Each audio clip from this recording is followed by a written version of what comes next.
La motivation de partir de la France, elle est plus touristique. Elle est clairement idéologique, elle est sécuritaire et elle est fiscale aussi. C'est pour ça aujourd'hui que je suis dans une démarche d'expatriation, de voyage, de nomadisme aussi. Bonjour à tous, bienvenue sur la chaîne Ben Souverain. Aujourd'hui, j'ai la chance d'accueillir Marcus Otala. On va parler de souveraineté. Marcus traite 3 piliers principaux, la souveraineté du corps, la souveraineté de l'esprit et la souveraineté de ses finances. Il aide également les hommes à sortir des addictions modernes, à reprendre le contrôle et à se bâtir depuis l'intérieur. Marcus, bienvenue. Je te laisse te présenter. Salut Ben, merci de me recevoir. J'ai 40 ans, je suis un homme de 40 ans, je suis français. Je suis chef d'entreprise depuis une vingtaine d'années maintenant. Et effectivement, depuis quelques mois, j'ai créé un compte qui s'appelle Marcus Otala, sur lequel je partage à la fois des conseils, du contenu autour de la souveraineté individuelle. Comme tu l'as dit, 3 piliers, l'esprit, le corps, les finances. Parce que c'est des choses qui moi, m'ont permis de construire vraiment ma liberté, ma souveraineté, mon indépendance, et même si je suis encore en chemin là-dessus, notamment sur la souveraineté de l'esprit. Donc effectivement, je parle des addictions modernes que sont le téléphone portable, les écrans, les réseaux sociaux, les jeux vidéo peut-être, et également la pornographie qui est vraiment, enfin voilà, toutes ces addictions modernes sont un vrai poison et vont constituer un peu des habitudes néfastes pour les hommes, pour les femmes aussi, mais pour les hommes en général, qui vont nous empêcher d'avancer dans la vie, de se discipliner, d'être productif. On va perdre du temps. Bref, il faut regagner notre souveraineté là-dessus et ça commence par l'esprit généralement. C'est pour ça que j'en parle. Très intéressant, merci beaucoup Marcus. En effet, c'est vrai que le point de départ, c'est le mindset, c'est l'état d'esprit, vraiment pour construire n'importe quoi dans la vie. Si on n'a pas le bon état d'esprit, si on n'a pas les idées claires, si on a, comme tu le disais, un poison qui coule dans nos veines ou qui vient polluer notre esprit, forcément on n'est pas productif. Donc très intéressant, je vais avoir des questions du coup à te poser sur ces différents thèmes. Aujourd'hui, j'ai cru voir que tu étais plutôt nomade. Tu vis où actuellement? Tu bouges un peu? Tu as un lieu de prédilection?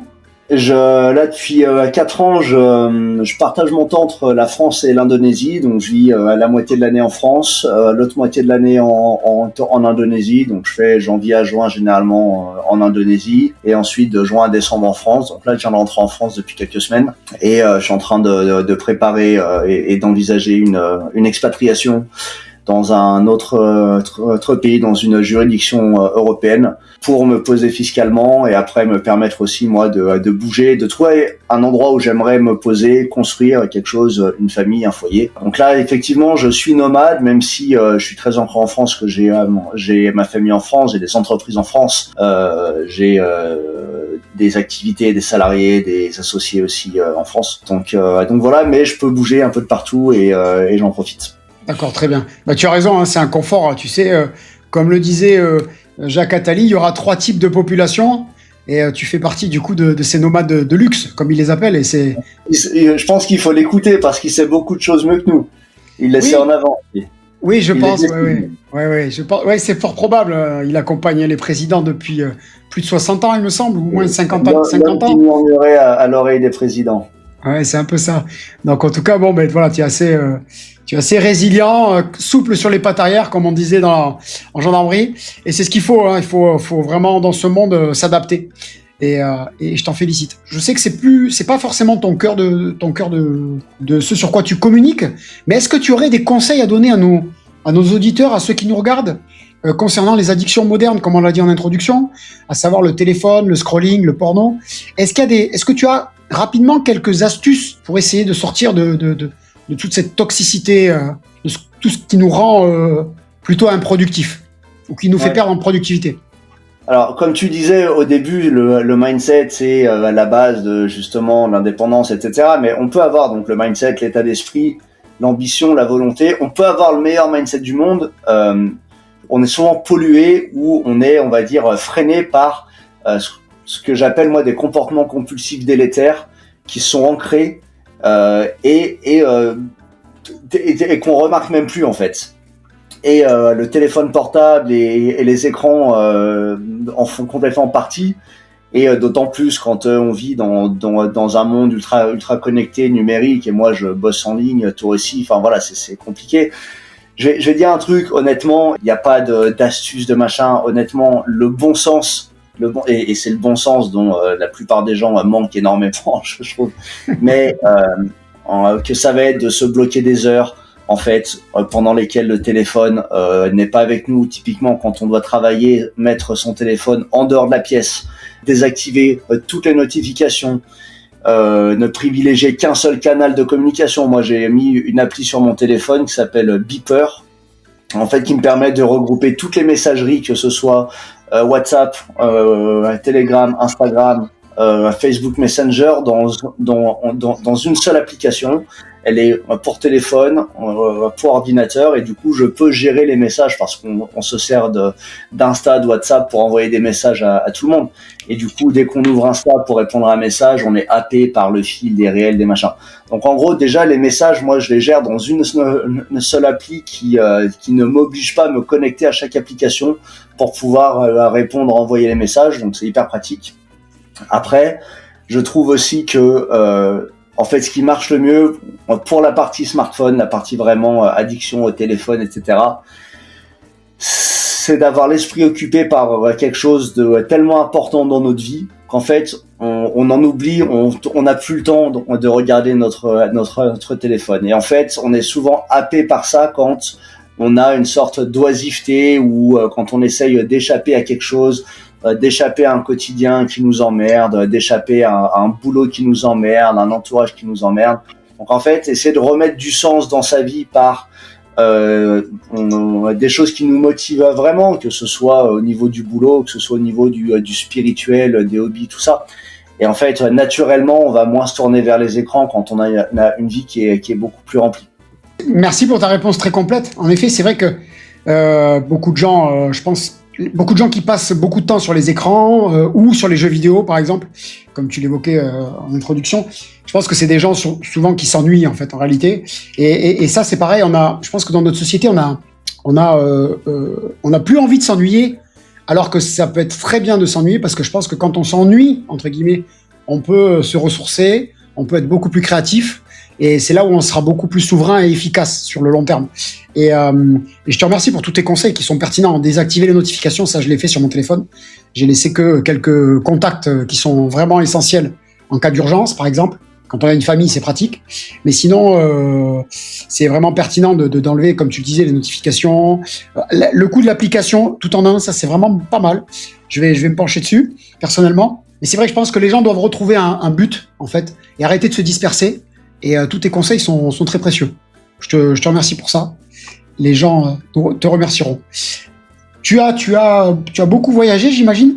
Tu as visité combien de pays environ, Marcus, dans ta vie? J'ai visité à la louche.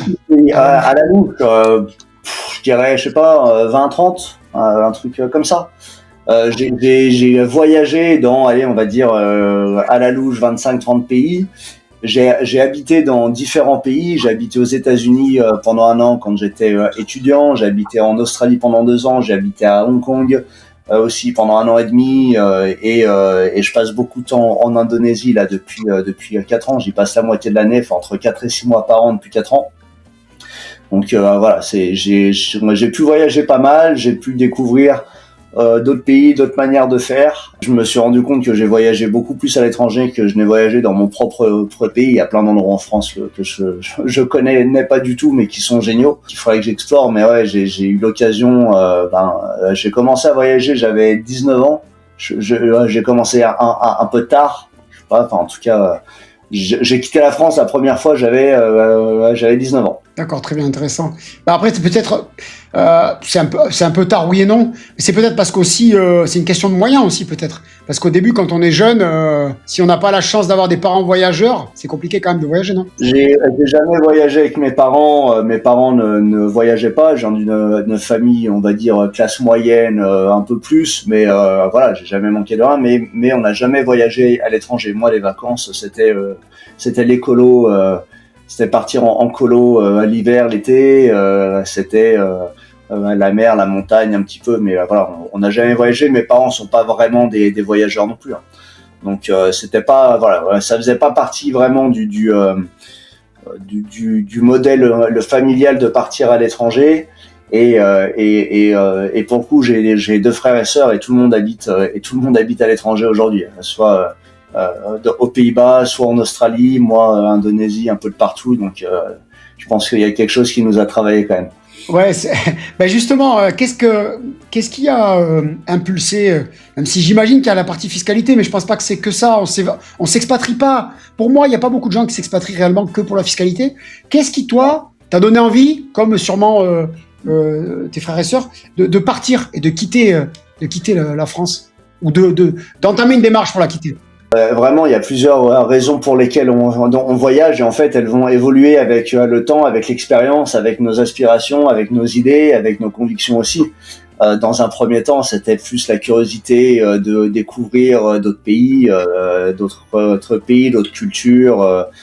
En fait, ça a été ça la motivation du voyage pendant longtemps. C'était plus un intérêt, on va dire, un peu touristique.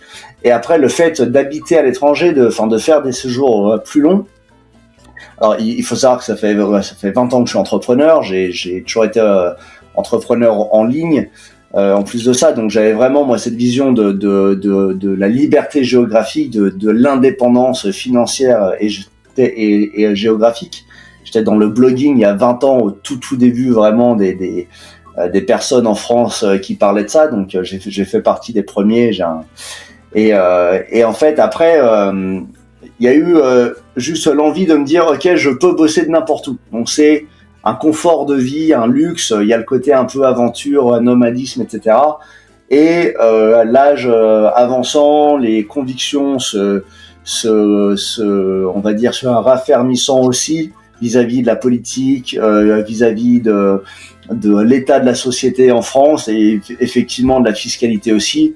Au bout d'un moment, je me suis dit, mais en fait, partir à l'étranger, que c'est pas juste sympa pour le côté touriste, c'est aussi une nécessité quelque part, parce que je me rends compte que le pays est dans une impasse, qu'on s'enfonce de plus en plus, et que ça peut devenir une vraie nécessité en fait d'avoir une sortie, un plan de sortie en fait. Et c'est pour ça que là, depuis quelques années et depuis même 10 ans, j'ai commencé à mettre un peu des jalons dans différents pays pour pouvoir avoir une porte de sortie, autant sur le côté financier, bancaire, fiscal, etc.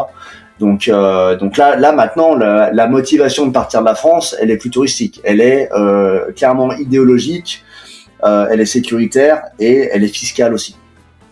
Donc c'est pour ça aujourd'hui que je suis dans une démarche d'expatriation, de voyage, de nomadisme aussi. Très, très intéressant. C'est vrai que les trois piliers, comme tu dis, la sécurité, la fiscalité et l'idéologie, c'est trois je dirais thèmes qui reviennent, qui sont récurrents. Moi personnellement, je me suis expatrié pour à peu près les mêmes raisons. D'ailleurs, est-ce que toi, tu peux le dire, tu peux le dire? Est-ce que tu es seul? Est-ce que tu es en famille?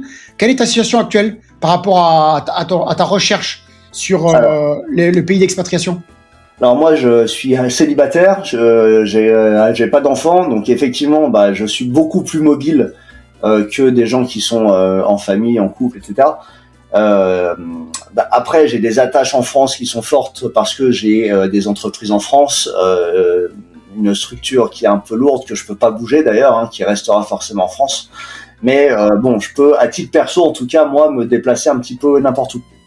À terme, moi, j'aimerais fonder une famille, un foyer, avoir des enfants. Donc, dans ma quête de pays d'expatriation, il y a aussi forcément tous ces critères à prendre en compte, de me dire, ok, où est-ce que j'ai envie de fonder une famille, de faire grandir des enfants, où est-ce que ce sera le plus simple si je veux pas les mettre dans le système scolaire, si je veux être le plus souverain possible en fait. Enfin, j'ai vraiment moi cette vision de la souveraineté, de me dire je veux pas être prisonnier de quoi que ce soit. Donc il faut aussi trouver des endroits où je peux avoir le plus de liberté possible ou composer avec différents endroits pour justement pouvoir un peu créer notre propre système en dehors du système. Très intéressant. Je rebondis sur un point. On est vraiment alignés. Tu parlais du système éducatif. Moi, c'est pareil. Un des critères, c'était pas dans les top 3 dans le top 3 ou dans le top 5 des critères pour le Costa Rica, mais c'était un critère important. C'était la possibilité, au moins que ce soit une zone grise, on va dire, pour ne pas scolariser un enfant et lui faire l'école à la maison. C'est-à-dire être beaucoup plus flexible en termes d'éducation. pour ne pas qu'on le formate, qu'on lui apprenne des choses inutiles, et plutôt qu'on se focalise sur des choses utiles, que l'on juge utiles. Et en fait, ici au Costa Rica, il y a plein de personnes qui éduquent leurs enfants par eux-mêmes ou avec des professeurs qu'on peut prendre dans le quartier et qu'on peut partager. Il y a vraiment une liberté, enfin des libertés, vraiment de façon beaucoup plus importante que ce qu'on peut trouver dans la plupart des pays d'Occident. Et ça, c'est vraiment important quand on est, tu verras, je te le souhaite, dans quelques années, père de famille. On a du stress qui vient par la suite, et on a envie de tout faire pour que sa famille soit en sécurité et que les enfants puissent grandir dans les meilleures conditions. Il y a le côté, en fait, il y a le côté vraiment éducatif. Moi, ça m'insupporte en France de me dire que je mettrais mes gamins dans un système scolaire qui relève beaucoup plus de l'endoctrinement que de l'éducation. Et d'ailleurs, c'est très intéressant parce qu'à la base, on appelait ça l'instruction nationale. Il y avait la distinction entre instruction et éducation. L'éducation était laissée aux parents. C'est les parents qui éduquent, et l'éducation, ça va que relever des valeurs, etc. Tandis que l'instruction, c'est le parcours académique. On instruit académiquement. Je sais plus, dans les années, je crois, 50, 60, on est passé de l'instruction nationale à l'éducation nationale. Donc, on éduque les enfants, c'est l'école, donc le gouvernement qui inculque l'éducation, les valeurs aux enfants, alors que c'est quelque chose qui revient à la famille. Et en plus de ça, on leur apprend voilà, on est vraiment dans un bourrage de crâne idéologique aujourd'hui de valeurs de la République qui, moi, ne me plaisent absolument pas. Et là, dernièrement, même si c'est pas récent, on voit tous les problèmes de sécurité, de pédocriminalité. Il faut savoir que la pédophilie dans l'éducation nationale, elle est énorme. Elle est énorme. Et ça, on en parle en ce moment, mais ça fait des années que ça dure. On est dans un pays qui a tendance à rejeter vraiment, à mettre en lumière la pédophilie dans l'Église catholique, par exemple, alors qu'elle est beaucoup plus importante dans l'éducation nationale. Et pendant longtemps, c'était un vrai tabou et personne n'en parlait. Donc moi, pour des questions de sécurité, pour des questions d'enseignement et d'idéologie, jamais de la vie mes gamins n'iront à l'école en France. C'est hors de question. Donc il faut que moi, je ferai l'école à la maison avec ma compagne, ou alors via des profs sélectionnés, qui sont sélectionnés, que je peux choisir, que je peux surveiller, etc. Mais ouais, je comprends. Quand on est parent aujourd'hui en France, c'est que ça doit être extrêmement dur. Ouais, je comprends totalement, je te rejoins. Et un autre point sur lequel je te rejoins, quand on stigmatise que l'Église catholique, moi ça m'alarme. Pourtant, je suis pas très, je suis plutôt agnostique aujourd'hui, je dirais. Je suis encore en train de chercher. Mais de stigmatiser qu'une seule religion et par exemple, de ne pas pointer du doigt d'autres qui pourraient aussi faire la même chose, je trouve ça dramatique, et ça montre, en effet, c'est un signal qui, pour moi, en fait, permet de désigner uniquement un bouc émissaire pour détourner l'attention. C'est vraiment, je pense, une stratégie.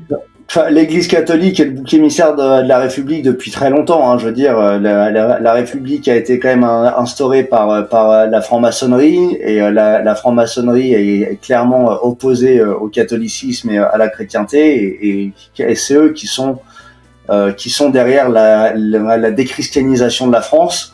Mais en parallèle de ça, qui sont aussi derrière on va dire la mise en valeur d'autres religions,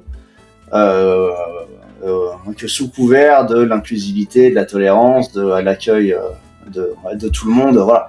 Donc moi qui suis catholique, c'est quelque chose qui vraiment m'agace au plus haut point. Oui, je comprends totalement. En plus, quand on est pratiquant, c'est vrai que c'est dramatique de sans rien faire, de se sentir attaqué, en fait. Alors on l'a vu là, justement, voilà, je voulais te parler un petit peu d'actualité, voir si tu avais un sujet que tu voulais qu'on échange, sur lequel tu voulais qu'on échange. Tu as vu ce qui s'est passé, le fait de faire une fiesta, une fête dans une église. Je trouve ça alarmant. Et du coup, je rebondis là-dessus. Est-ce que t'as un mot à partager là-dessus? C'est terrible. C'est alarmant à plusieurs niveaux. C'est alarmant déjà sur le fait que l'État n'ait vraiment aucune pudeur à aller on va dire blasphémer. Je veux dire, on est dans un pays de tradition catholique, certes, la République est laïque, mais la France, elle est catholique, et la République n'est pas la France. La France existe depuis bien avant la République, depuis le baptême de Clovis. Donc, il y a ça, il y a le niveau de l'État. Alors, en plus de ça, on sait que ça a été organisé par une lesbienne trans, je sais pas quoi, qui a bénéficié d'aide publique. Il y a eu déjà une grosse magouille sur en gros, que sa société a gagné un appel d'offres pour l'organisation de la Nuit Blanche de Paris, alors que sa société était créée depuis 3 mois, avait 0 contrat, avait rien. Elle a gagné l'appel d'offres pour l'organisation de toutes de ces soirées, ces festivités, on va dire, plus ou moins douteuses. Ensuite, on décide de faire ça dans des églises qui sont même pas désacralisées. Donc c'est absolument scandaleux. Et il y a un double scandale, mais bon, après, là, ça, on va dire que c'est plus interne à l'Église catholique, c'est que le diocèse de Paris a accepté. Et ça pose vraiment question sur, alors, est-ce que l'Église catholique, on va dire en elle-même, accepterait ça, ou est-ce que le diocèse de Paris, au sein du diocèse de Paris, il y a des personnes qui seraient infiltrées? Bon, ça, c'est des choses qui se disent depuis très longtemps, justement, sur des personnes infiltrées dans l'Église catholique pour justement aller essayer de pourrir un peu de l'intérieur toute l'institution. Mais c'est évidemment scandaleux. Et l'autre scandale en plus de ça, ça a été la répression policière autour de ça. C'est-à-dire qu'on a, je crois qu'il y avait 4-5 catholiques qui sont mis à genoux pour prier devant l'église en bloquant le passage. Que ça a été garde à vue direct, voilà. Il n'y a pas eu de casse départ ou quoi que ce soit. Donc on voit vraiment des vitesses et une justice à géométrie variable sur des exécutions immédiates. Alors ça, tu sauras dire mieux que moi parce que je crois que tu as été dans les forces de l'ordre, mais enfin voilà. Donc on a des gens qui se retrouvent en garde à vue direct parce qu'ils ont prié devant une église pour empêcher que des gens viennent faire une sorte de soirée pseudo-sataniste dedans. Et à côté de ça, on a des pédophiles qui ont des signalements depuis des années, qui sont en liberté, qui sont jamais interrogés. Enfin, je veux dire, on vit quand même dans un pays fantastique. On vit dans un pays où tu te dis, mais où sont les priorités vraiment de la justice? Ouais, je te rejoins. Quand je regarde avec un tout petit peu plus de recul, l'Europe, l'Occident, en tout cas l'Occident du côté européen, est incroyable. Quand tu regardes la France, l'Irlande, le Royaume-Uni, l'Allemagne, il y a des problèmes qui sont similaires. Et en effet, on va plus facilement aller interpeller un Allemand, un Anglais ou même un Français parce qu'il a des idées dissidentes, je dirais. Et en contrepartie, on voit l'affaire de la pauvre petite qui est dramatique parce qu'en fait, il avait eu ordre, enfin, les forces de l'ordre avaient eu ordre d'interpeller ce gars et il n'avait pas été interpellé. C'est vraiment, comme tu dis, à géométrie variable. Donc c'est vraiment, vraiment terrible. Vraiment terrible. On va aller interpeller, en fait, la répression, elle s'applique beaucoup plus facilement sur les personnes les moins dangereuses. Alors, on a les personnes les moins dangereuses, par exemple, on voit très bien les zones de non-droit dans des quartiers en France où la police ne va jamais, où la police ferme les yeux justement sur des agissements, en opposition avec 4 catholiques qui prient devant une église qui sont embarqués direct. Donc là, on voit que déjà il y a un choix vis-à-vis de la justice et des forces de l'ordre de s'en prendre à des gens qui vont causer plus ou moins d'ennuis, déjà peut-être immédiatement, mais aussi pour lesquels il y aura beaucoup moins de tapage médiatique en termes de valeur morale. Enfin, je veux dire, c'est beaucoup plus simple de mettre en garde à vue 4 catholiques qui prient devant une église que d'aller choper une bande de racailles arabo-musulmans et de les mettre en garde à vue pour le premier délit qui vient. Donc il y a ça. Et en plus de ça, après, sur la partie pédocriminalité, je pense qu'il y a aussi une vitesse différente parce que la pédocriminalité est quand même un truc qu'on retrouve au plus haut sommet de l'État. Donc il y a une connivence et d'ailleurs on sait aujourd'hui que des magistrats ont été mouillés dans des affaires de pédocriminalité avec des preuves accablantes et s'en sont sortis avec du sursis, avec des remises de peine ou je sais pas quoi. Donc en fait, on va toucher à des choses sur la pédocriminalité qui, à mon avis, vont beaucoup plus loin que de simples prédateurs isolés qui s'en prennent à des gamins. On sait qu'il y a des réseaux, on sait aujourd'hui très bien que des histoires de pédocriminalité qui remontent à des décennies, comme l'affaire Dutroux, etc., où en fait que tous ces gens étaient certes des prédateurs, mais ils étaient des rabatteurs aussi pour des réseaux beaucoup plus élaborés qui remontent beaucoup plus profondément dans les hautes sphères. Donc forcément, enfin voilà, on a vraiment l'impression que la justice va aller s'en prendre aux pauvres Pékin français, soit français de base, français moyen, gilet jaune, etc., soit catholiques. Bref, les mecs sur qui c'est facile de taper et personne dira rien, et la justice aura l'impression de faire son travail. Ouais, je te rejoins sur ça. C'est vrai qu'il y a vraiment une géométrie qui est variable. Moi, je me rappelle, il y a plus de 25 ans maintenant, j'habitais dans une petite commune en région bordelaise et on s'était fait homme jaqué. J'ai d'ailleurs une petite vidéo qui va expliquer ça, un petit short prochainement.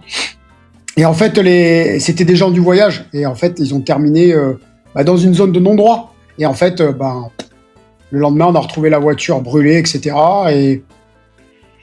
Et puis pas de poursuite ou très peu. Alors que le gars, il est quand même rentré le soir dans le domicile d'une famille. Je veux dire, on ne sait pas comment ça aurait pu se terminer si on l'avait pas décelé. Et ça, et puis pareil, après, moi, même en tant que force de l'ordre, quand j'ai pu voir un petit peu cette géométrie variable, la différence entre l'oppression envers, par exemple, les agriculteurs et envers d'autres couches de la population, c'est une des nombreuses raisons qui m'a donné envie de partir en dehors d'avoir envie d'avoir une vie, une seconde vie dans une seule, on va dire, et pas faire toute la carrière dans l'administration, parce que j'aurais été très malheureux. C'était vraiment une des raisons de départ, quoi. De voir que ça évoluait, mais pas forcément toujours dans le bon sens. En fait, je pense que beaucoup de Français aujourd'hui en ont marre déjà de la situation. Enfin, je veux dire, la situation est quand même que quand on y réfléchit, elle est assez insoutenable vis-à-vis du respect de la population et de sa culture, etc. Et en plus de ça, donc on se sent pas en sécurité, ni pour nous, ni pour nos gosses. On se sent pas soutenu par la justice. Et en plus de ça, on paye plein pot. Enfin, je veux dire, on est quand même le pays avec le plus haut prélèvement, le plus haut taux de prélèvement au monde, et on a des services publics qui sont à l'agonie complètement. Donc, en fait, on se dit, on paye pour se faire cracher, on paye beaucoup et toujours plus parce que on a des nouveaux impôts qui arrivent toutes les semaines. Et pour se faire cracher à la gueule, pour risquer de se faire agresser, pour que nos gosses risquent de se faire violer, et en plus de ça, pour ne pas être défendu par la justice quand tout ça arrivera. Donc, je veux dire, le choix logique, il est pas de dire ah ouais super, je vais vraiment rester là le plus longtemps possible parce que ça me plaît, à moins d'être masochiste ou de pas avoir le choix. Et là, on en revient à la souveraineté individuelle, justement. En termes de finances, de moyens, d'environnement et de prendre la décision. Enfin, de prendre la décision de se barrer ou de prendre le problème à bras le corps et de sortir du système d'une manière ou d'une autre. Ouais, je te rejoins totalement. Hein. Je pense vraiment que on peut reparler d'Attali. Hein, les trois types de population qu'il y aura demain, selon lui, mais plutôt même, je dirais déjà aujourd'hui. C'est ça. Hein, on est vraiment là-dedans. Hein, les nomades de luxe. La classe moyenne, et puis après les nomades qui seront obligés de se déplacer pour manger. Et ça va arriver j'en suis convaincu que ça va arriver très très vite en Europe. C'est déjà le cas dans beaucoup d'endroits du monde en réalité. Hein. Enfin, ça va arriver. On y est déjà. Et en fait, ce que je trouve dramatique, c'est que, je trouve pas ça dramatique, mais je trouve ça parfois plutôt osé. Aujourd'hui, tu vois, par exemple, j'ai quelqu'un qui m'a contacté en perso, un Haters, pour me dire comment ça tu soutiens Bernard Arnault, parce que j'ai fait une vidéo où il y a une petite photo de Bernard Arnault en expliquant que les millionnaires affluent vers le Costa Rica quand les millionnaires de l'autre côté quittent la France pour expliquer un petit peu pourquoi, etc. Et puis, me dire, mais pourquoi tu as quitté la France? Moi, je suis très bien, je paye mes impôts. Et à ce gars-là, je lui demande gentiment, qu'est-ce que tu fais comme travail? Qu'est-ce que tu fais comme travail? Pour avoir envie de rester et dire, je paye des impôts, qu'est-ce que tu fais? Tu sais ce qu'il me répond, le gars? Il me répond, je suis intermittent du spectacle. Oui, bah forcément, il profite du système, il est dépendant du système. Et comme on dit, tu vas jamais mordre la main qui te nourrit. Ouais, c'est ça. Donc forcément, je veux dire, des fonctionnaires, des intermittents du spectacle, encore que je suis sûr qu'il y a plein de fonctionnaires qui ont envie de se barrer parce que... Bien sûr, il y en a beaucoup qui me contactent, Et voilà, mais il y a pas beaucoup, en tout cas, moi dans mon entourage, j'ai que les chefs d'entreprise. Je ne connais pas un chef d'entreprise, et j'en ai dans mon entourage immédiat, des amis, des collègues, des gens avec qui je bosse. J'ai fait partie d'énormément de réseaux d'entrepreneurs, de mastermind. 99% ont envie de se barrer. Et tu les comprends. Et 99%, c'est pour des raisons fiscales. Après, moi, j'ai des raisons idéologiques, politiques, etc., que tout le monde n'a pas. Je peux comprendre aussi, hein. Mais en tout cas, ne serait-ce que pour des questions fiscales, pour des questions de lourdeur administrative, fiscale, etc. en France, tout le monde veut se barrer. Et tu dis que tu as des millionnaires qui arrivent au Costa Rica et d'autres qui se barrent en France. Je crois qu'on a un solde migratoire de cerveau et de fortune en France qui est largement négatif en ce moment depuis tout à fait. Années. Et pareil en Angleterre et pareil en Allemagne. En Angleterre, c'est explosif. Ouais. Et en France, c'est très important. En France, tu es sur du moins 850 de tête. L'an dernier, moins 850 millionnaires. Imagine, millionnaires. Ouais. Et au Costa Rica, tu es en positif de 350 pour un petit grand comme la Suisse. Ouais. Donc, c'est bien qu'il y a des avantages à vivre dans un pays et des désavantages à vivre dans d'autres. Et c'est vrai que c'est dramatique. Et ceux qui resteront, en fait, quand je parlais des 3 types de personnalités, c'est les gens qui sont pris au piège. Ou alors, comme tu disais, ceux qui sont fonctionnaires. Moi, je dis souvent ceux qui n'ont pas de compétences et qui n'ont pas de capital. Après, il y a aussi ceux qui n'ont pas envie de partir. Mais je pense qu'au bout d'un moment, c'est de la survie. Ça va être de la survie. Vraiment. Et ça va être de la survie à tous les niveaux.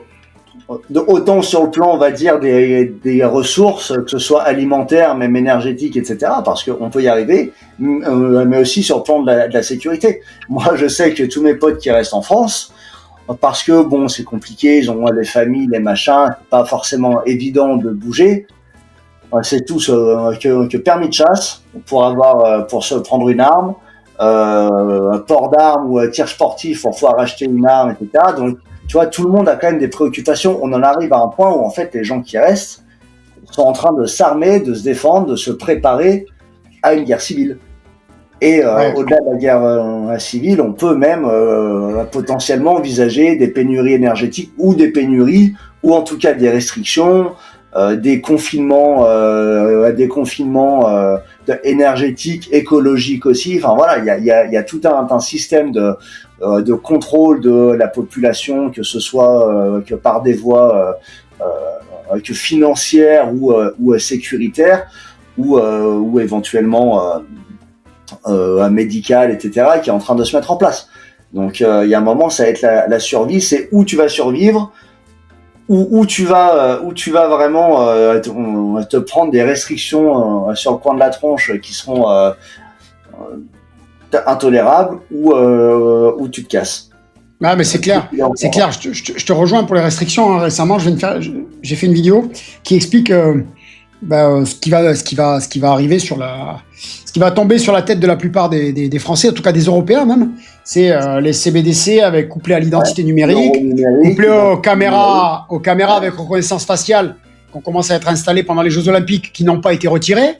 Ils vont les augmenter. Ça fait partie du plan. Ça fait longtemps qu'on le dit et ça va se dérouler ainsi. Les caméras dans les bagnoles, toutes les nouvelles bagnoles auront des caméras. Donc maintenant, c'est pour ta sécurité, pour éviter de t'endormir au volant, déclencher des alertes, il doit piquer du nez. Mais en fait, elles vont être utilisées pourquoi ? Pour de la reconnaissance faciale. Si tu as utilisé ton quota carbone, tu pourras plus démarrer ta bagnole. Si tu as fait un tweet qui est contre les bagnoles électriques, ils couperont ton accès à ta voiture aussi. Enfin, tu vois. Donc on est vraiment, et je pense que tu vois, ça paraît dystopique de dire ça, pour les gens ça paraît en fait, pour énormément de monde, je pense qu'on vit, nous, un peu dans une bulle, hein, une chambre d'écho, comme on dit sur les réseaux sociaux, où on a l'impression que tout le monde autour de nous, éveillé, parle de ça. Mais en fait, c'est parce que on est connecté à des gens qui pensent comme nous, qui partagent la même chose. On voit que ça sur notre fil Instagram. Mais quand je vois un peu autour de moi, je pense que l'immense majorité de la population, 80% de la population, ne se doute absolument pas de ce qui va se passer. Et potentiellement que ces gens-là ne s'en rendront même pas compte. En fait, c'est l'histoire de la grenouille qui est dans une casserole d'eau chaude. Enfin, tu vois, Totalement. Voilà, ils se rendent pas compte. Ils se disent mais c'est pas grave, mais c'est pour notre bien, etc. Jusqu'à ce qu'un jour ils se disent ok, j'aimerais partir en vacances. On leur dit non, vous avez pas le droit de prendre l'avion. Ouais, totalement, totalement. Et pour ceux qui connaissent pas cette anecdote, en gros, il faut imaginer deux situations. Vous avez une auge avec de l'eau chaude, déjà ébullition. On va dire que si la grenouille rentre en contact avec cette eau, elle se brûle, elle recule. Par contre, si vous venez mettre la grenouille dans cette eau et que vous la chauffez progressivement, la grenouille, elle va mourir tout simplement. Et en fait, le système fait les choses de façon tellement progressive que les gens acceptent, en fait.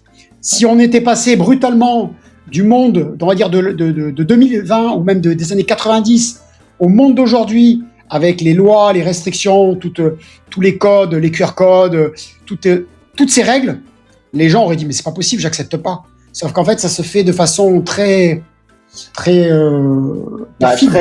progressive. C'est la fenêtre d'Overton, en fait. On habitue progressivement les gens aujourd'hui à moins de liberté. Tu vois, le Covid tu vois, ça a commencé même avec les attentats du 11 septembre et toutes les normes de sécurité aéroportuaire. Avant, on voyageait comme ça, on passait avant le 11 septembre, il y avait pas d'histoire de passer des heures à des portiques, de sortir ton sac, ton ordi, ta petite bouteille de shampoing. Et en fait, on s'est habitué à ça. C'est un truc qui a été mis en état d'urgence, alerte terroriste, tu vois, suite au 11 septembre. Et en fait, maintenant, non, c'est passé. Et il y a plein de choses comme ça. Et c'est pareil sur les libertés individuelles. Et sur, tu vois, toutes ces choses qui sont censées être temporaires, qui sont mises en place. Donc on a ça aussi bien du côté, on va dire, de la surveillance que du côté de la fiscalité. La fiscalité, il y a plein de taxes et d'impôts qui étaient censés être temporaires, qui étaient censés ne pas durer, être exceptionnels, comme la CSG, ça a été et qui est passé de 4% à 17,6, je crois, aujourd'hui en 20 ans. Enfin voilà. Donc en fait, il y a plein de mesures dites exceptionnelles qu'on va distiller au compte-gouttes auprès de la population en invoquant des raisons de sécurité, de bien-être, tu vois, d'état exceptionnel. Et les gens s'habituent et après, on peut les généraliser. Ouais, c'est comme la taxe Zuckman sur tu vois, sur le fait de payer un pourcentage de ton patrimoine. Forcément, les gens aujourd'hui qui ont peu d'argent, qui sont pas concernés, ils se disent mais c'est très bien. Mais sauf que le principe d'un impôt, c'est qu'aujourd'hui, ça s'adresse aux gens qui ont un patrimoine de plus de 100 millions. Mais demain, ça s'adressera aux gens qui ont un patrimoine de 10 millions, puis 1 million, puis après, ce sera généralisé. Et en fait, n'importe qui devra payer un impôt au pourcentage de son patrimoine détenu, même s'il n'y a pas de liquidité. Ouais, totalement. Et puis j'ai vu ce qui est dramatique en plus, c'est que la loi Zuckman, il me semble que ils s'en sont inspirés récemment à l'ONU pour essayer de la faire passer dans de très nombreux pays. Oui, ça c'est incroyable. Il y a plein de pays qui ont signé, ça pour mettre une taxation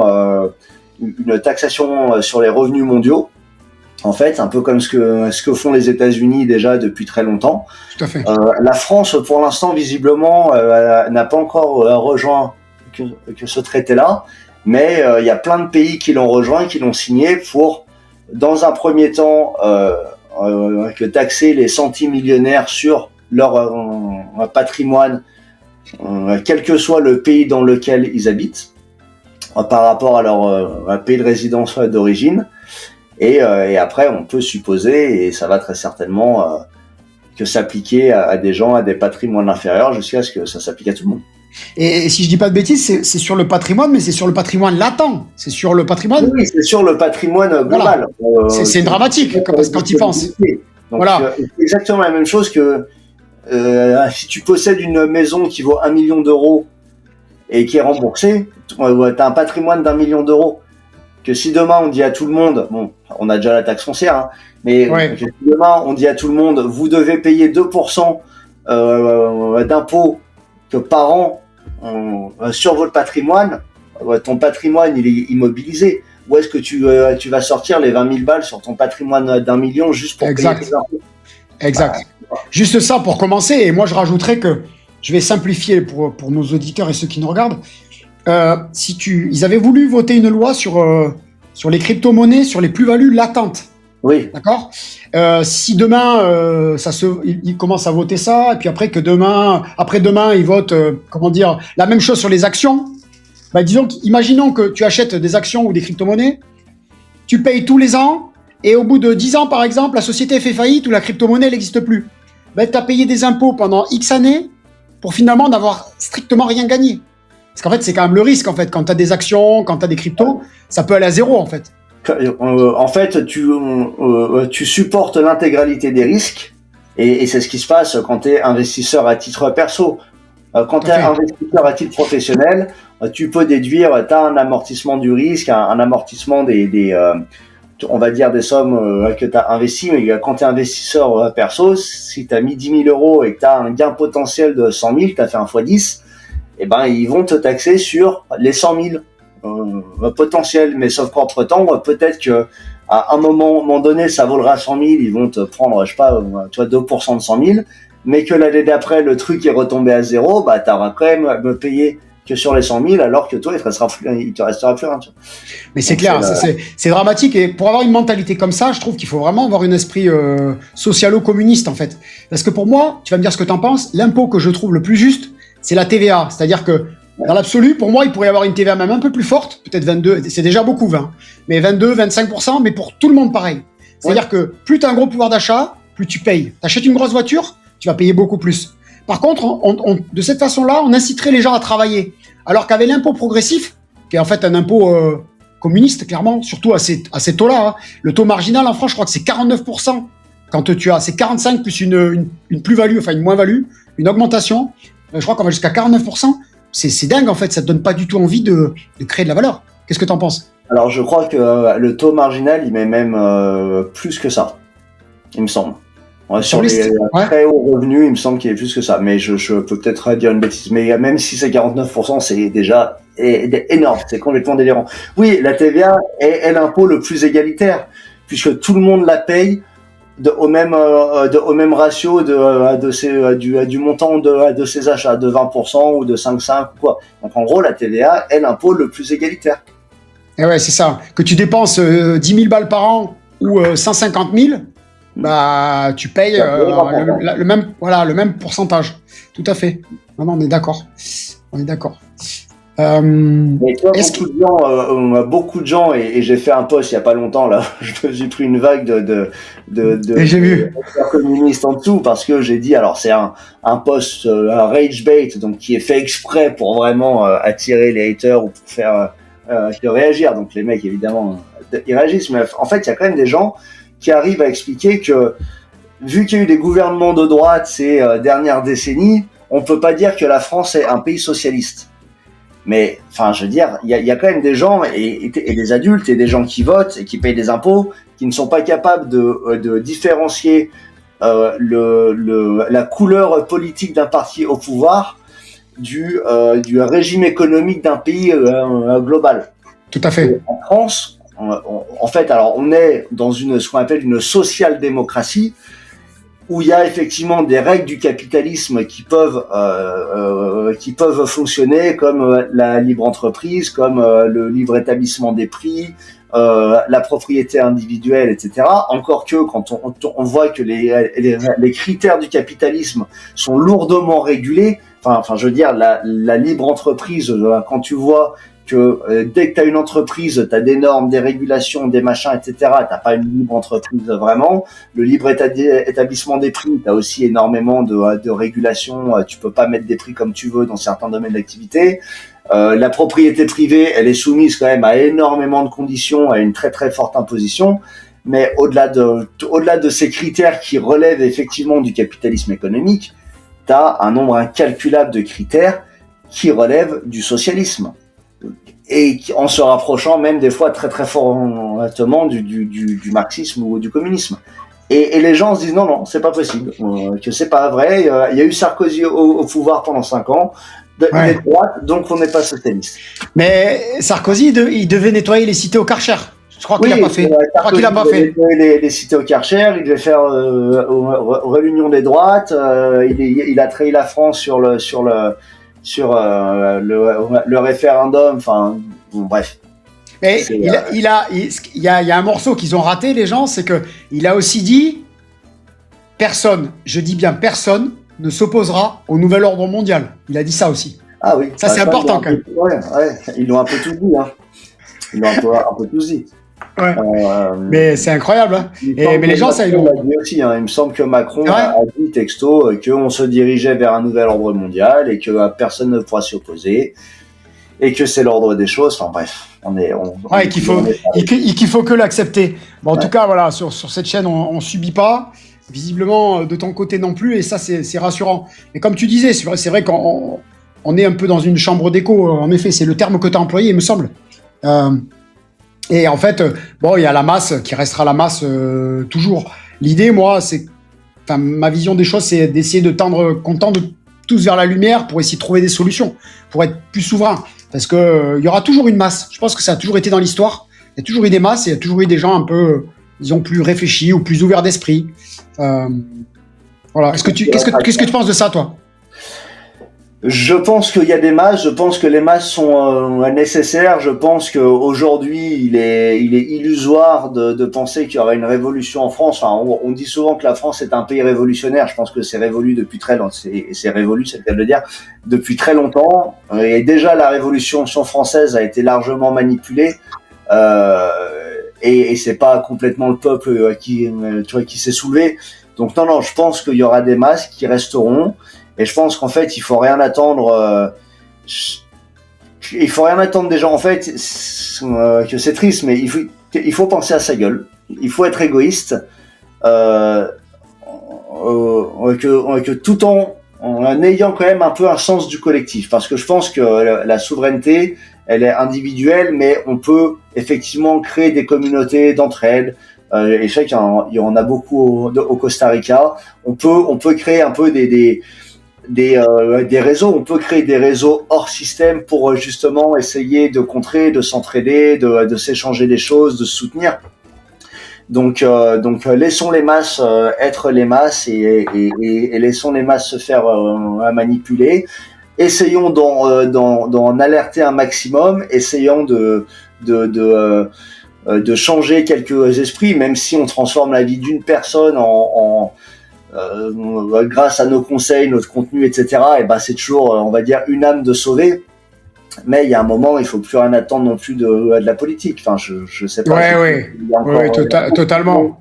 Qui se raccroche à la politique à chaque échéance de 2027. Oui, mais le Rassemblement national, mais machin. Mais il ne se passera rien. Et quand bien même il se passe quelque chose, je préfère partir du principe qu'il ne se passera rien et agir pour moi. Et que sans attendre que ce soit un hypothétique homme providentiel qui vienne et sachant qu'il pourra absolument pas tout retourner parce que pour que tout retourner, il faudrait sortir de l'Europe, il faudrait sortir de l'euro. Enfin bref, c'est un chantier qui ne peut pas se faire en 5 ans de toute façon, qui est soumis à des contraintes de régulation européenne, etc. Donc bref.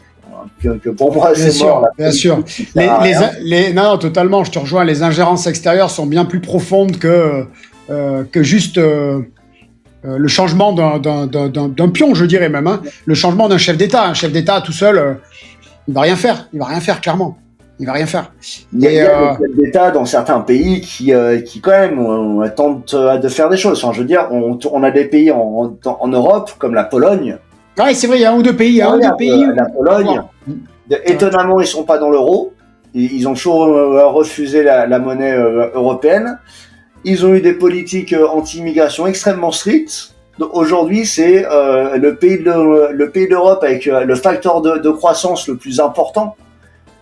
C'est un des pays avec le meilleur indice de développement au monde.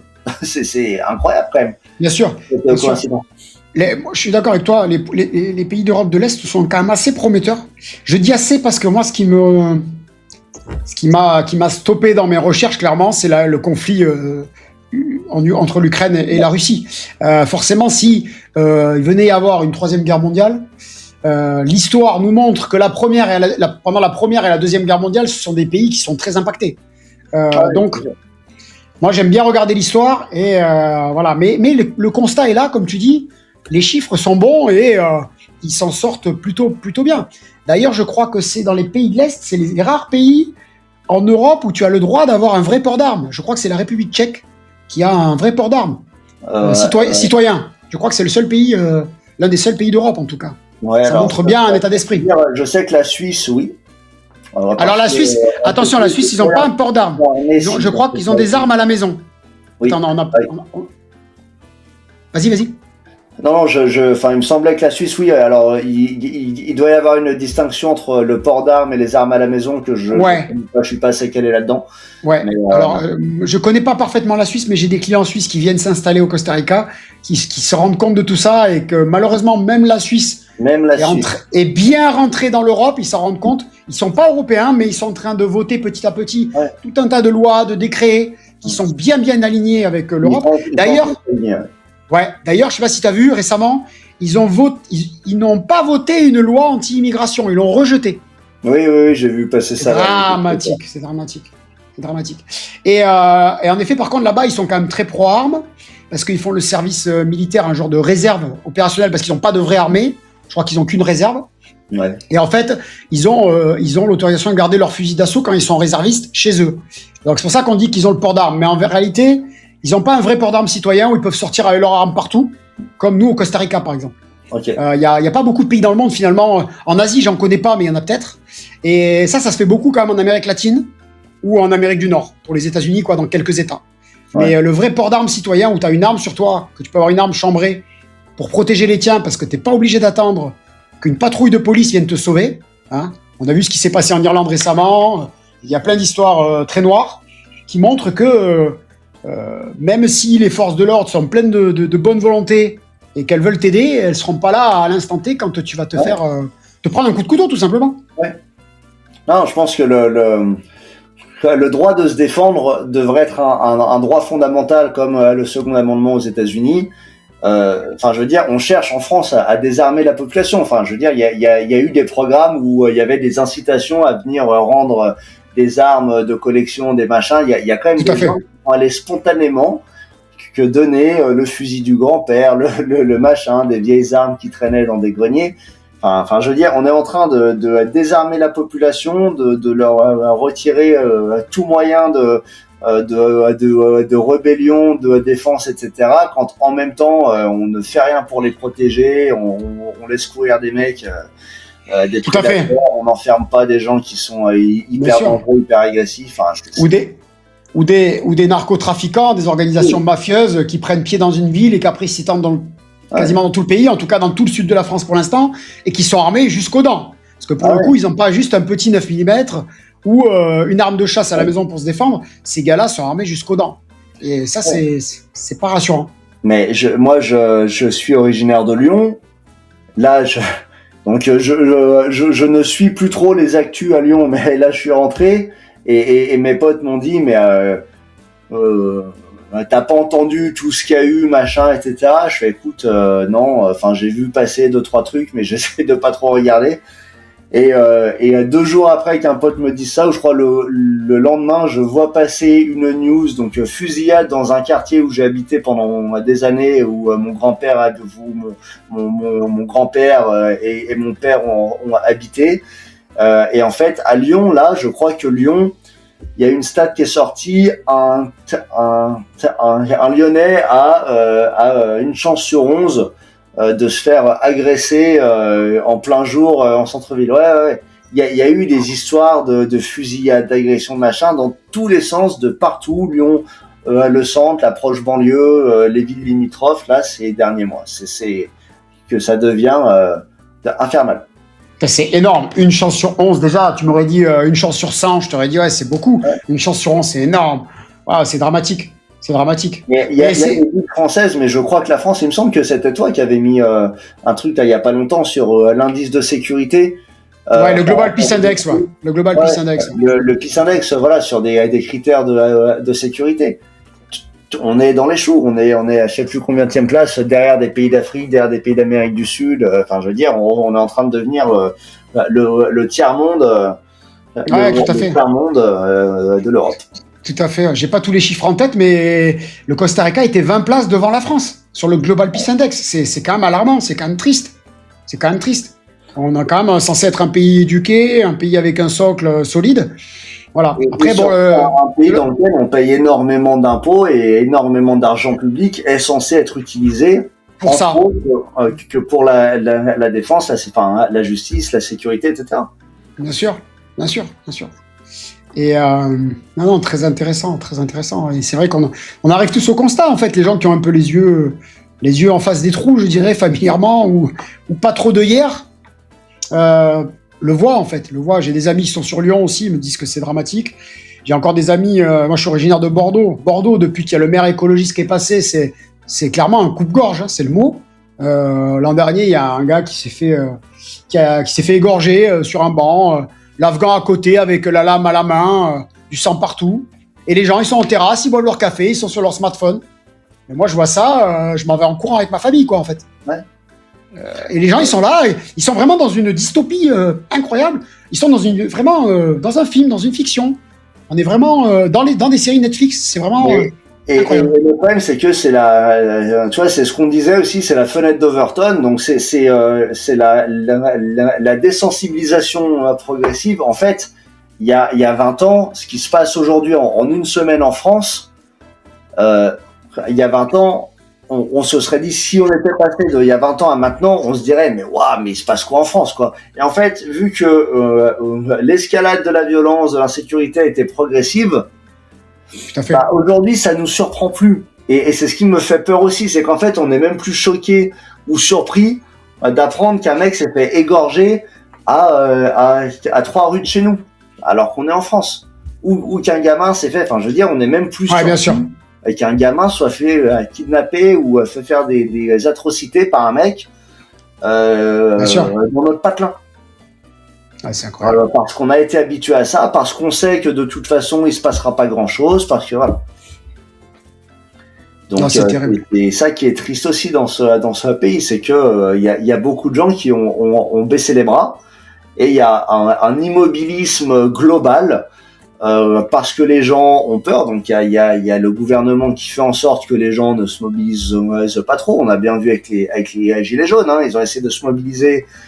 Les gilets jaunes, quand l'essence était, je crois, au moment des gilets jaunes, l'essence... 1,50 1,50 Ouais, je crois quelque chose comme ça. Ouais. Personnes dans la rue, des machins. Là, on est monté à 2,50, personne n'a rien dit, tu vois. Donc, en fait, t'as d'un côté le gouvernement qui s'assure que personne, enfin, que pour ce genre de sujet-là, il y ait personne qui se révolte ou qui se mobilise. En tirant des coups de flashball dans la gueule à des mecs. Et à côté de ça, ils font pas grand chose pour le reste, quoi. Donc c'est quand même triste, tu vois. C'est dramatique constat.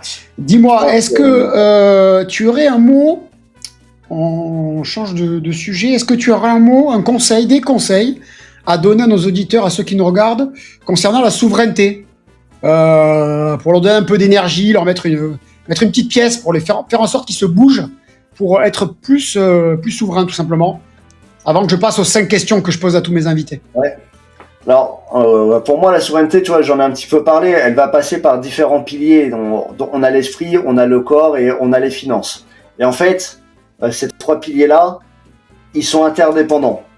On peut pas construire quelque chose de solide d'un point de vue financier, donc un capital, des flux financiers, des revenus, etc., indépendants du système, si on n'a pas notre esprit en ordre, si on n'est pas capable de se concentrer, de travailler, etc., et même si on n'est pas en bonne santé, si on n'a pas de l'énergie. C'est un truc qui va demander de l'énergie. Donc en fait, ce qui va être compliqué, c'est que pour trouver sa souveraineté, il faut bosser sur les 3 piliers en même temps. Mais je pense que le pilier le plus le plus indispensable et le plus urgent à reprendre, qui est, on va dire, le socle de tout, c'est vraiment notre souveraineté d'esprit. Donc c'est d'une part apprendre à se détacher de toute l'information qu'on va nous donner, de comprendre les narratifs qui sont sous-jacents à toutes les infos officielles qu'on va nous donner, qui émanent à la fois du gouvernement, des instances institutionnelles et des médias.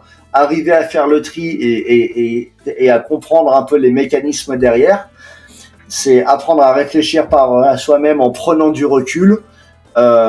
Et la souveraineté de l'esprit, elle va être aussi justement de récupérer notre capacité d'attention et notre capacité de jugement. Et ça, ça va être altéré par ce que j'appelle les addictions modernes.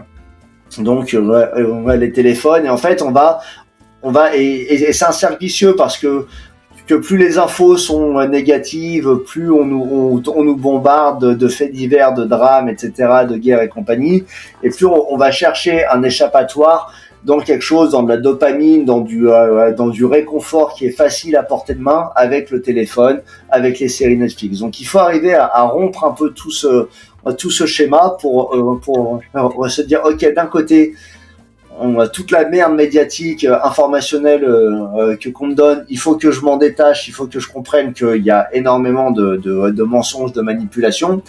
Et de l'autre côté, ok, qu'est-ce que je fais avec mon esprit? À quoi est-ce que j'occupe mon esprit? Est-ce que je l'occuperai pas à quelque chose de constructif justement pour moi? Donc, arriver à se détacher des addictions modernes pour pouvoir se reconcentrer sur des solutions à trouver pour un peu sortir de ce système-là. Et en même temps, il faut aussi penser à notre souveraineté, on va dire, de corps, qui va passer par l'alimentation, la santé et évidemment la pratique physique, activité physique.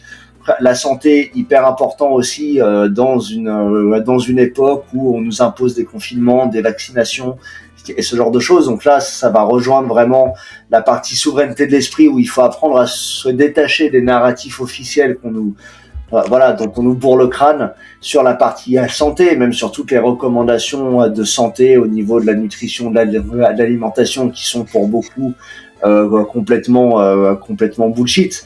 Donc reprendre la souveraineté de son corps avec une vraie alimentation, avec des vrais aliments, du circuit court, du local, de saison, manger de la viande, ne pas devenir un vegan débile qui va être sous-nutri parce que il aura plus tous ses apports en nutriments essentiels qu'on va retrouver essentiellement dans les produits animaux, tu vois.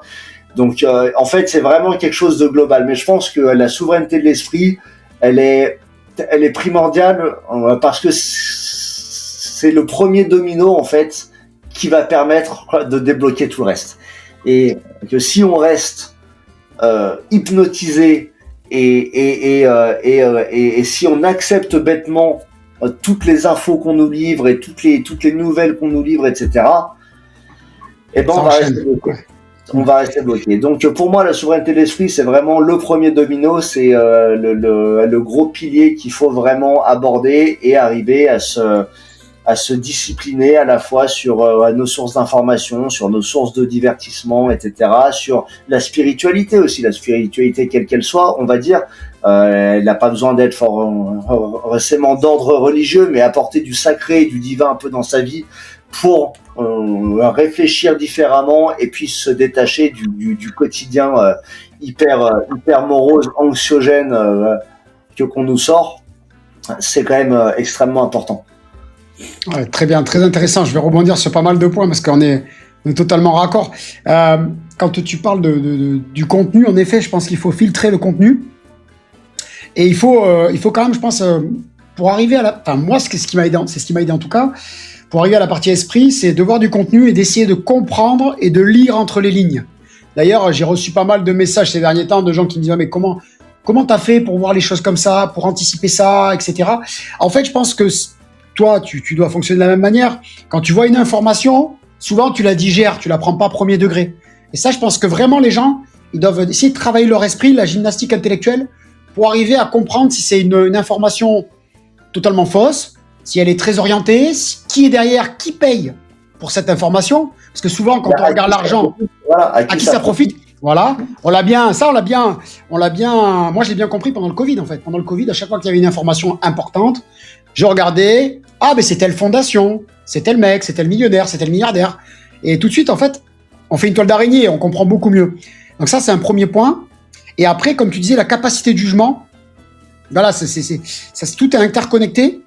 Et après, une fois qu'on a fait le filtre pour enlever une grande quantité de contenu inutile, comme les divertissements, personnellement, ça fait longtemps que je me divertis plus. En tout cas, tout ce qui est séries Netflix, tous les films à la con, clairement, je ne regarde plus. C'est principalement pour gagner en savoir, gagner en compétences. Et en fait, après, il faut avoir, du coup, on glisse sur la partie projet. Et en fait, la partie projet, quand elle est alignée avec ses idées, je vais ressortir quelques mots que tu as donnés, mais souveraineté alimentaire, souveraineté du corps, tous ces points de souveraineté, moi, en fait, je suis en train de les aligner avec un projet, un type de projet que tu as cité tout à l'heure quand tu as parlé du Costa Rica. Je suis en train de créer un quartier résilient.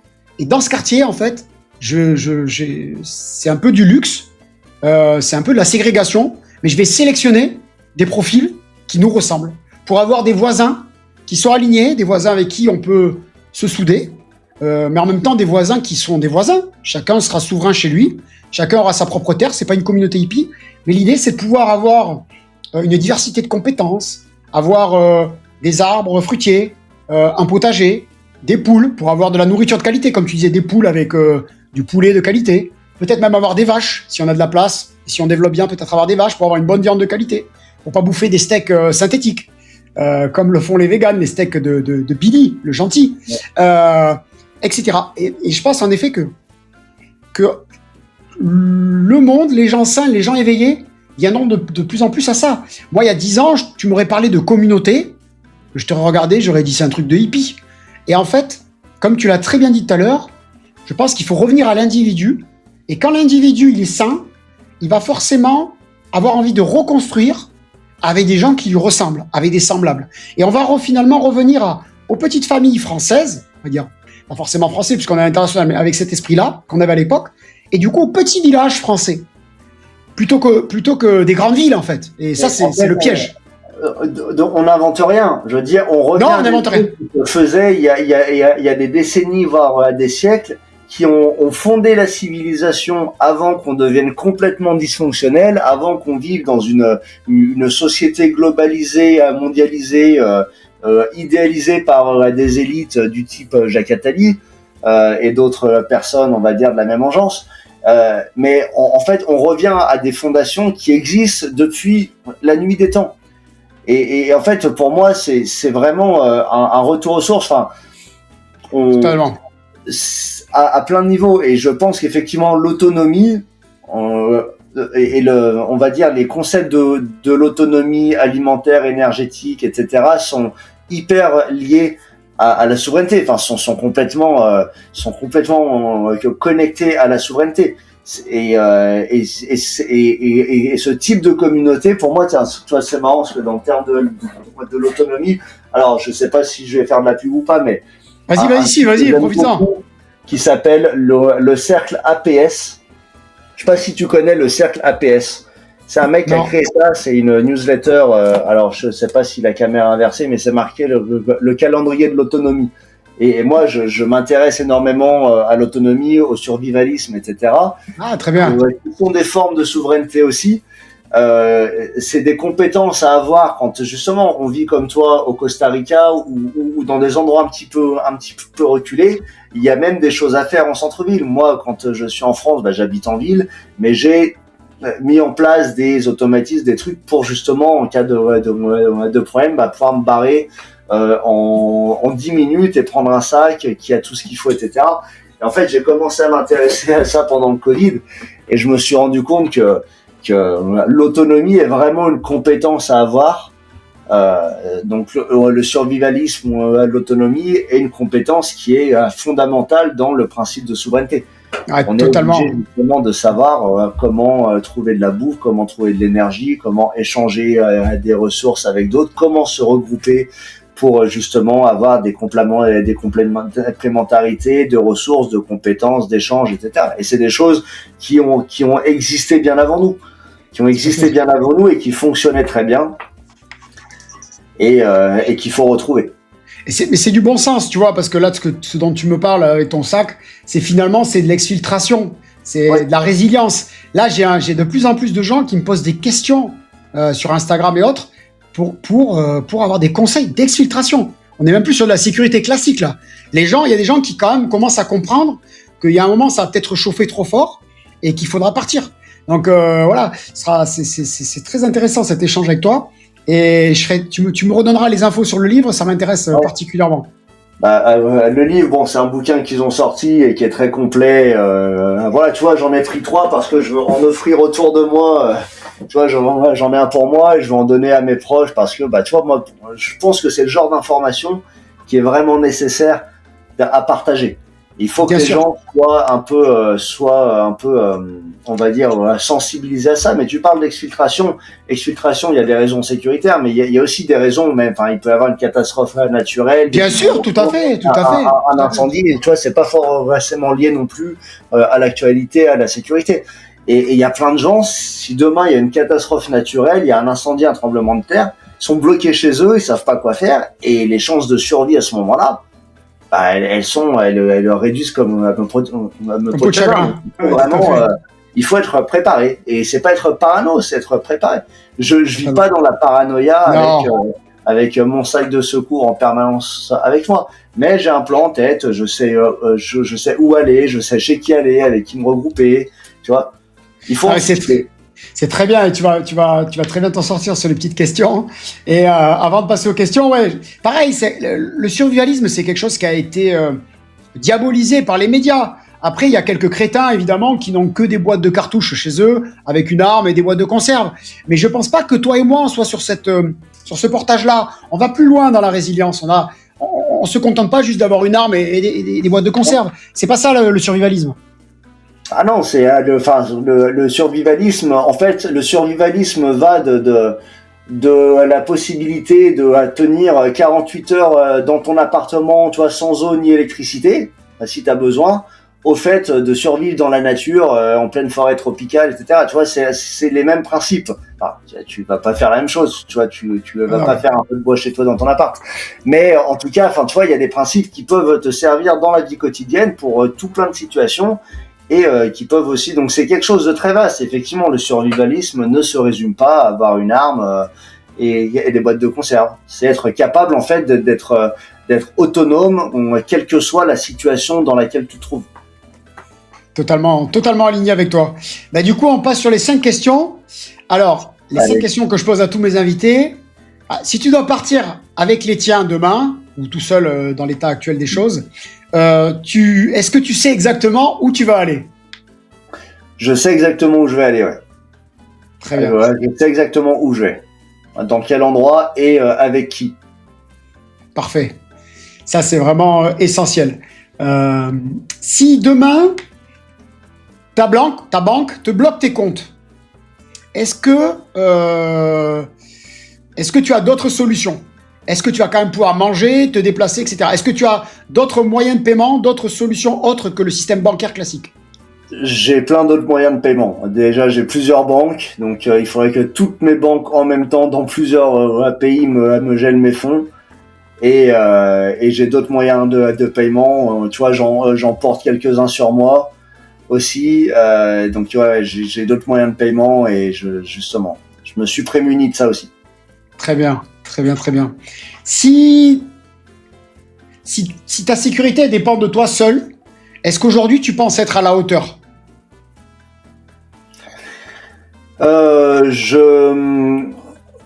Dans certains cas de figure, oui. Dans d'autres, non. Ça dépendrait effectivement de la situation, mais voilà, je sais me défendre, je sais me battre. J'ai fait 20 ans d'arts martiaux et de sport de combat. Je suis en forme physiquement, donc je suis capable de me défendre, de défendre les miens. je suis pas armé. Voilà. Ça, donc c'est quelque chose qui peut être problématique éventuellement, mais en tout cas que j'y travaille et c'est un truc qui est vraiment, on va dire, au centre de mes préoccupations. Très intéressant. Je précise que pour nos auditeurs que je parle souvent de port d'armes, parce que dans le pays dans lequel je suis, légalement, j'ai le droit d'être armé et d'avoir vraiment un vrai port d'armes. D'accord? J'invite les gens quand même à respecter la législation en vigueur ou à choisir un pays avec un autre type de droit. Avec Moi, un quand je autre suis droit. en France, d'ailleurs, nulle part dans le monde, je n'ai pas d'armes parce que je n'ai pas le droit d'avoir d'armes. Voilà, c'est Si ça. j'avais le droit, je pense que j'en aurais déjà une, et c'est pour ça que j'envisage le permis de chasse, etc. Ouais, très bien, très bien. Très, très logique. Si ça se dégrade vite, est-ce que du coup, tu peux partir rapidement, genre 24 heures, 48 heures? Loin, assez loin, relativement loin. En moins de 48 heures, je peux partir assez loin. Un truc, tu vois, d'ailleurs, dont on n'a pas parlé, mais tu vois, pour moi, la souveraineté et l'autonomie est tellement importante que je me suis dit, dans ma vie, il faut que je puisse piloter n'importe quel moyen de locomotion. J'ai Waouh, évidemment le permis voiture, j'ai le permis moto, j'ai le permis mi-bateau, j'ai la licence de pilote, je peux piloter des petits avions. super, c'est génial. Et tu vois, donc bon, tu vois, c'est un kiff aussi, mais c'est aussi, tu vois, le fait de me dire, ok, tu vois, quoi qu'il se passe, je peux prendre une moto, une voiture, un bateau, un avion, et je peux me barrer. Il me manque le permis hélico, mais dans quelques années, je le ferai. Intéressant, intéressant. Moi, il n'y a que les airs. C'est vrai que j'ai pas mal de permis, mais les airs, pas encore. Peut-être un jour, je l'espère. C'est hyper sympa à faire, en tout cas, Comment? c'est hyper sympa à faire. Il faut le faire. Ouais, ouais, je pense que si on a les moyens et logistiquement la zone pour le faire, je pense que c'est quelque chose de très, très intéressant. Ouais. Dernière question, en tant que constructeur, parce que pour moi, tu es un constructeur, est-ce que tu crois à l'héritage? Même si j'ai déjà un peu ma réponse. Alors, tu vois, dans mon nom, Marcus, en fait, Otala, c'est une rune nordique qui évoque la notion de patrimoine et de transmission. C'est la transmission du patrimoine, à la fois du savoir, mais aussi du patrimoine physique, la transmission des anciennes générations aux nouvelles générations. Oui, je crois à l'héritage. Moi, je crois à l'héritage, je crois à la transmission. Je pense que c'est nécessaire. Je pense qu'on est câblé pour ça. On est câblé pour transmettre, on est câblé pour hériter, pour s'inspirer, pour recevoir et pour redonner derrière ensuite. Très bien. Et toi, qu'est-ce que tu aimerais, si demain tu as des enfants, qu'est-ce que tu aimerais leur transmettre? Une chose que tu aimerais leur transmettre? J'aimerais leur transmettre l'indépendance d'esprit. En vrai, la souveraineté d'esprit, tu vois, que c'est vraiment ça, sans forcément parler des addictions modernes, etc. D'être capable de prendre du recul sur le contexte global d'un pays, du monde, etc. et de comprendre, on va dire, les dynamiques sous-jacentes, de pas prendre pour argent comptant tout ce qu'ils entendent, tout ce qu'on leur dit, tout ce que font les autres. Donc c'est vraiment avoir cette indépendance d'esprit. Moi, je suis un peu un mouton noir dans ma famille parce que je suis vraiment le seul qui pense comme ça. J'ai une famille où tout le monde marche dans le droit chemin, ne se pose pas de questions, vraiment, tu vois, respecte toutes les règles, le vaccin, les trucs, tout. Et moi, je suis vraiment que celui qui part à l'opposé complet, tu vois, en opposition complète. Après, je m'entends très très bien avec ma famille, j'ai absolument pas de soucis avec eux, mais tu vois, je n'ai pas hérité ça de ma famille, je l'ai construit moi-même. J'ai hérité de plein d'autres choses, de plein de belles valeurs de la part de mes parents et de mon éducation. Mais ce que j'aimerais transmettre moi à mes enfants, c'est vraiment cette indépendance d'esprit, cette capacité à prendre du recul sur les choses et à penser librement. Une pensée libre. Très bien, je trouve ça très noble. Je pense que ce serait la même chose si je devais transmettre qu'une seule chose. En tout cas, merci Marcus pour cet échange. Dis-moi, où est-ce qu'on peut te retrouver? On peut me retrouver sur Instagram, Marcus Otala. Je crois que c'est Otala Marcus, mon compte Insta. Ou enfin, à mon avis, si vous tapez Marcus Otala, vous me trouverez. Ok, très bien. De toute Ça façon, me dérange pas. et ailleurs ou uniquement sur Instagram? Uniquement sur Instagram. Ok, très J'ai bien. plein d'autres activités à côté qui font que je garde un masque, donc voilà. Uniquement sur Instagram. Très Ouais, bien. peut-être YouTube en projet, on verra. Très bien, je comprends. Merci à tous d'avoir regardé cette vidéo. Si vous êtes encore là, n'hésitez pas à liker, partager, commenter, ça nous aide grandement. Et n'hésitez pas à commenter en posant des questions à notre invité ou à nous dire qui vous aimeriez comme prochain invité sur la chaîne. Vous trouverez également le lien, mon Linktree, pour tout un tas de leviers pour devenir souverain, augmenter votre souveraineté. Je vous dis à très vite, prenez soin de vous et pura vida. Ouais, merci Ben, ciao tout le monde.